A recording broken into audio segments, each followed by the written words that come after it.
All India मजलिस इत्तेहादुल मुस्लिमीन के राष्ट्रीय अध्यक्ष बैरिस्टर असदुद्दीन ओवैसी के राजनीतिक सफर में बाधाओं के बाद भी राजनीतिक सफर चालू। बंगाल चुनाव का ताजा अपडेट ये है कि मजलिस इत्तेहादुल मुस्लिमीन वहां पर विधानसभा चुनाव लड़ रही है और साथ ही साथ शुरुआती दिनों में मजलिस इत्तेहादुल मुस्लिमीन को कई आरोप लग रहे थे, जिस तरह से बीजेपी का एजेंट हो या भाजपा से पैसा लेकर के यहां पर चुनाव लड़ रही हो या भाजपा को फायदा पहुंचा रहे हो, इस तरह के आरोप हालांकि मजलिस इत्तेहादुल मुस्लिमीन के लिए पुराना आरोप है। लेकिन इस वक्त जो देखा जा रहा है सरकार बनाने को लेकर जिस तरह से टीएमसी और खासतौर पर कांग्रेस लेफ्ट दावे कर रही है और उन मजलिस को नजरअंदाज कर रही है और लोगों को ये अफवाह फैला रही है कि एक दो सीट लेकर मजलिस यहां पर क्या कर लेगी। हालांकि बंगाल के लोगों पर अब निर्भर करता है कि मजलिस इत्तेहादुल मुस्लिमीन को यहां पर कितने सीटों पर कामयाब करेंगी। जी नवे साहब, बहुत बहुत शुक्रिया आपका। देखिए, जिस तरह से बैरिस्टर असदुद्दीन ओवैसी साहब पर इल्जाम लगा रहे हैं, जो कि अदर दल यहां बंगाल में जो भूल भुलैया में थे और उसका पर्दाफाश हो चुका है और यहां की जनताओं ने ये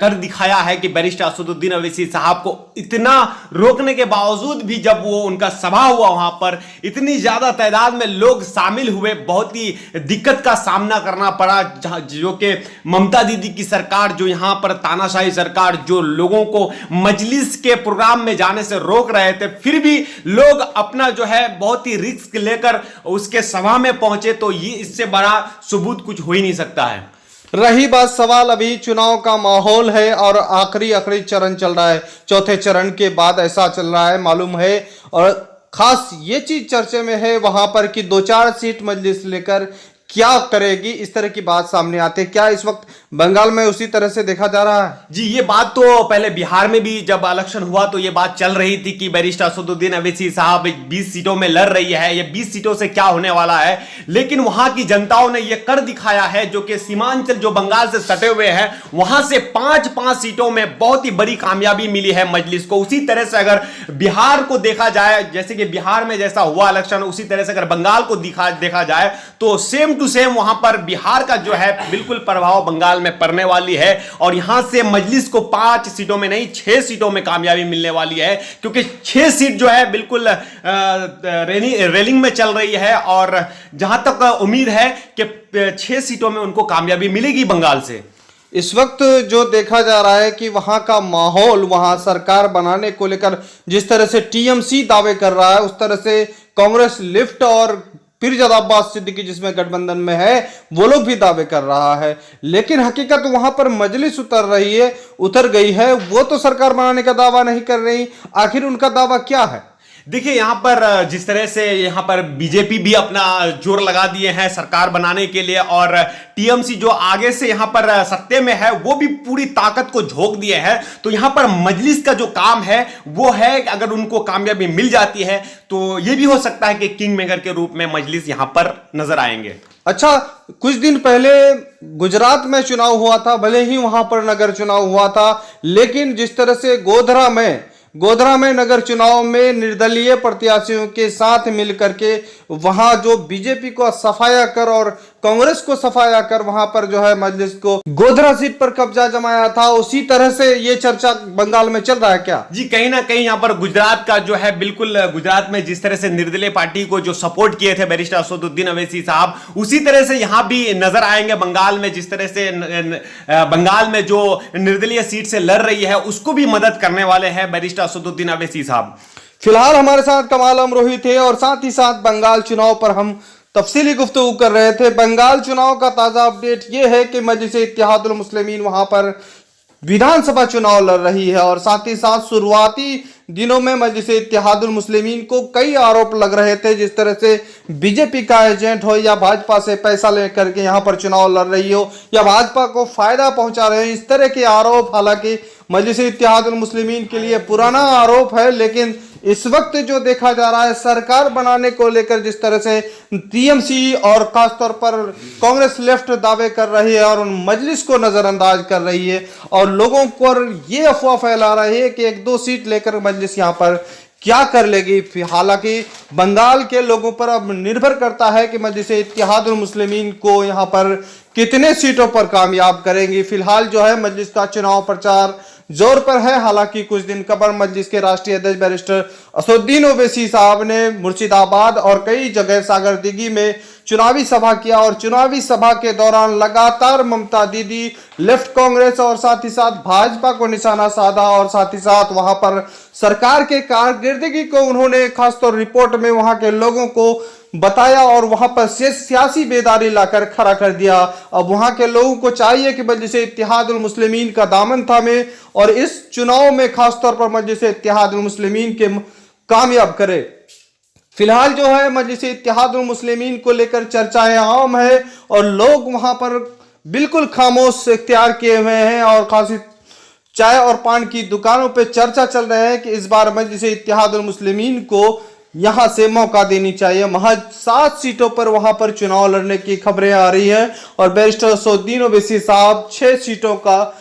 चुनाव प्रचार 6 सीटों पर कर चुके हैं। हालांकि मजलिस के राष्ट्रीय अध्यक्ष बैरिस्टर असदुद्दीन ओवैसी साहब शुरुआती दिनों से ऐसा लग रहा था कि वहां पर जिस तरह से समीकरण देखा जा रहा था पीरजादा अब्बास सिद्दीकी और मजलिस को लेकर, तो वहां पर किंग्स मेकर साबित हो रहा था। लेकिन हालात और खासतौर पर राजनीतिक समीकरण किस तरह से बदलता है यह आपने बखूबी देखा और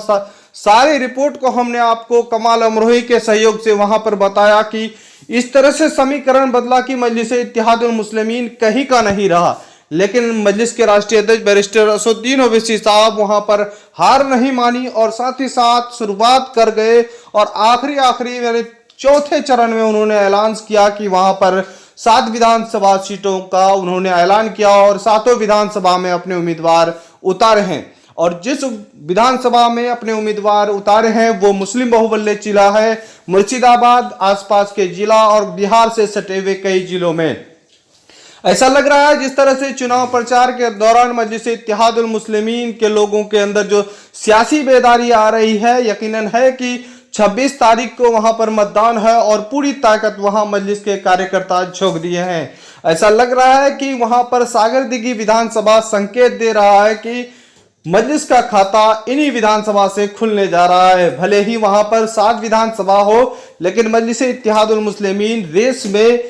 सागरदिघी विधानसभा वाहिद है जो दिखाई दे रहा है और संकेत भी मिल रहा है कि इस विधानसभा में मजलिस को कामयाब मिल सकती है। हालांकि वहां पर कई टीम का वहां पर दौरा किया और खासतौर पर जिस तरह से ममता की सरकार ने वहां पर खासतौर पर मुस्लिम और माइनॉरिटी लोगों को वहां पर लुभा के रखा है, तो यकीनन है कि मजलिस इत्तेहादुल मुस्लिमीन वहां पर पहली दफा चुनाव लड़ रही है। हालांकि मजलिस इत्तेहादुल मुस्लिमीन बिहार में पहली दफा चुनाव लड़ी थी और 6 सीटों पे अपने उम्मीदवार उतारे थे। 6 सीटों पे उन्हें कामयाबी नहीं मिली थी और 1 सीट छोड़कर 5 सीटों में जमानत उनका जब्त हो चुका था। लेकिन बिहार के प्रदेश अध्यक्ष जनाब अख्तरुल इमान साहब ने हिम्मत और हौसले नहीं हारा और साथ ही साथ दूसरी दफा फिर वहां पर तैयारी की और लोकसभा चुनाव लड़ा। लेकिन लोकसभा चुनाव के हारने के बाद भी हौसले नहीं हारा और एमआईएम की हैदराबाद की पूरी टीम मुसलसल यहाँ के लोगों के पास काम करती रही। हालांकि 2017 में यहाँ पर भयानक बाढ़ आया था, उन बाढ़ में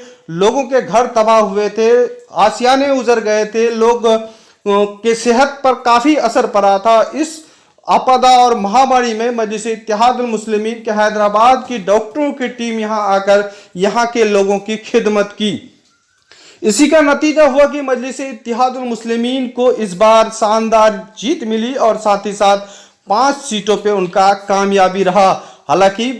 मजलिस इत्तेहादुल मुस्लिमीन उपचुनाव में किशनगंज वाली सीट जीती थी, लेकिन इस बार विधानसभा चुनाव में किशनगंज वाली सीट उन्हें हारना पड़ा। आपको बता दें कि वहां पर कांग्रेस का गढ़ था और साथ ही साथ कई साजिश का नतीजा था, जिस तरह वहां पर कमरुल हुदा साहब हार गए थे। फिलहाल आप देख रहे हैं द मैसेज न्यूज। इस तरह से न्यूज पाने के लिए हमारे चैनल को सब्सक्राइब करें, अच्छा लगे तो लाइक करें और दोस्तों को शेयर करें। खुदा हाफिज।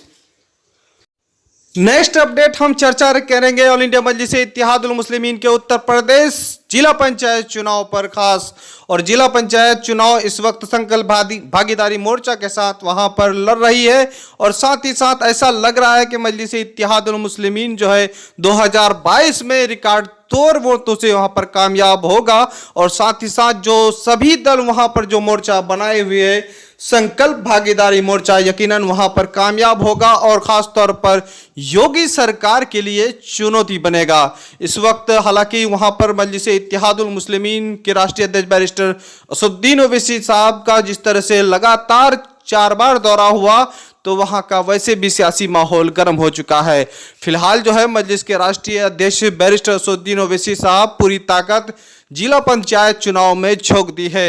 मजलिस इत्तेहादुल मुस्लिमीन के लगातार वहां पर जिला पंचायत का फहरिस्त जारी हो रहा है, उनके उम्मीदवारों का नामांकन भी किया जा रहा है और साथ ही साथ पूरी ताकत के साथ मुस्लिम, दलित और गैर मुस्लिम लोगों को टिकट देकर एक मिसाल कायम कर रहा है और साथ ही साथ ये दिखा रहा है कि मजलिस इत्तेहादुल मुस्लिमीन जो है मुसलमानों की पार्टी नहीं है। इस तरह से अपडेट हम मिलेंगे फिर आपके साथ और पूरी खबरों के साथ, बिहार के ताज़ा तरीन अपडेट के साथ कि ये 5 विधायक इस तरह बिहार में इस वक्त क्या कर रहा है, उनके कारकर्दगी पर हम रखेंगे, रोशनी डालेंगे। फिलहाल दीजिए इजाजत, खुदा हाफिज।